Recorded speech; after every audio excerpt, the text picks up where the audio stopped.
السلام علیکم ورحمۃ اللہ وبرکاتہ۔ آج ہم پڑھیں گے جنات کا مسلمان ہونا۔ طائف سے واپس آتے ہوئے آپ نخلا نامی جگہ میں ٹھہرے۔ یہ جگہ مکہ اور طائف کے بیچ میں تھی۔ اسی جگہ آپ کے پاس کچھ جنات آئے۔ انہوں نے آپ سے قرآن سنا اور مسلمان ہو گئے۔ بہت خوب۔ طائف سے اب آپ مکہ آ چکے تھے۔ اس ناکامی نے بھی آپ کے ارادوں اور حوصلوں کو کمزور نہیں کیا تھا۔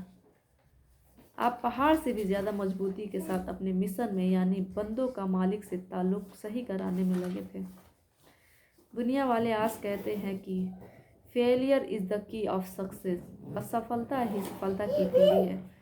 پیارے رسول نے ہماری امت کو یہ سبق بہت پہلے ہی سکھا دیا تھا کہ کامیابی کے لیے لگاتار محنت کرتے رہو۔ اگر ناکام ہوتے ہو تو مایوس مت ہونا، بلکہ نئے ارادے اور حوصلے کے ساتھ پھر سے کام میں لگ جانا۔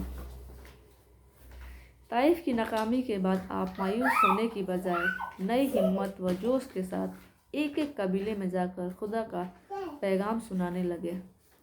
حج کا سمے تھا، دور دور سے لوگ مکہ آ رہے تھے۔ پیارے رسول سب کے پاس جاتے اور اسلام کی دعوت دیتے۔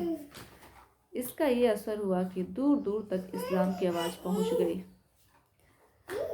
حضرت خدیجہ کی وفات کے بعد نبی بننے کے 10ویں سال میں آپ نے دوسرا نکاح حضرت سودا رضی اللہ تعالی عنہا سے کیا۔ اس کے بعد تیسرا نکاح اگلے سال شوال میں حضرت عائشہ رضی اللہ تعالی عنہا سے کیا۔ رخصتی مدینہ جانے کے بعد ہوئی۔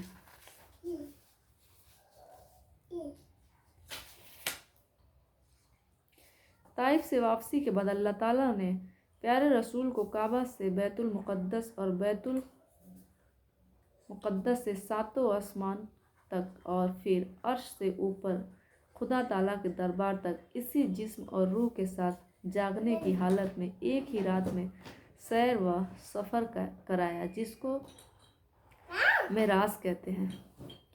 مکہ سے بیت المقدس کے سفر کو اسرا اور وہاں سے آسمانوں کے سفر کو معراج کہتے ہیں۔ نبی بننے کے بعد آزمائش اور مصیبتوں کے 10 سال گزر گئے تھے۔ ذلت و رسوائی کی کوئی چیز ایسی نہیں رہ گئی تھی جو پیارے رسول نے اللہ کے راستے میں نہ جھیلی ہو۔ ظاہر ہے کہ خدا کی راہ میں ذلت اور رسوائی کا نتیجہ سوائے عزت اور بلندی کے اور کیا ہو سکتا ہے۔ 3 سال کے بائیکاٹ اور مکے والوں کے برے ویوہار نے جو آپ کی بے عزتی کی تھی، اس کی رہی سہی کسر طائف کے اوپر کی ذلت اور اپمان نے پوری کر دی۔ تو اللہ تعالیٰ نے آپ کو عزت بھی ایسی دی اور آپ کے مرتبے کو اتنا اونچا کیا کہ بڑے بڑے فرشتے بھی پیچھے اور نیچے رہ گئے۔ پیارے رسول نے فرمایا کہ جو اللہ کے لیے اپنے کو جھکائے گا، اللہ تعالیٰ اس کو اوپر اٹھائیں گے۔ جب آپ کو معراج کرائی گئی یعنی زمین سے اٹھا کر آسمانوں سے اوپر بلایا گیا، تو اسی سمے اللہ تعالیٰ نے آپ کو نماز کا تحفہ دیا۔ اس سے پہلے آپ صبح 2 ٹائم نماز پڑھتے، لیکن اب 5 ٹائم کی نماز فرض ہو گئی۔ پہلے 50 ٹائم کی نماز دی گئی تھی، مگر موسیٰ علیہ السلام کے کہنے پر پیارے نبی نے اللہ سے کم کرنے کی درخواست کی تو آخر میں 5 نمازیں رہ گئی، جو کہ ثواب میں 50 کے برابر ہے۔ الحمدللہ۔ مکہ سے جب آپ کو بیت المقدس لے جایا گیا تو اللہ تعالیٰ نے وہاں پر بھی سبھی نبیوں اور رسول کے سواگت کے لیے اکٹھا کر دیا گیا۔ پیارے رسول نے وہاں پر سب نبیوں کو نماز پڑھائی، اسی لیے آپ کو امام الانبیاء بھی کہتے ہیں۔ نبی ایک کو اور ایک سے ادھک کو انبیاء کہتے۔ امام الانبیاء کا مطلب یہ ہوا کہ آپ نبیوں کے امام اور سردار ہیں، جیسے عام انسانوں کے امام تھے۔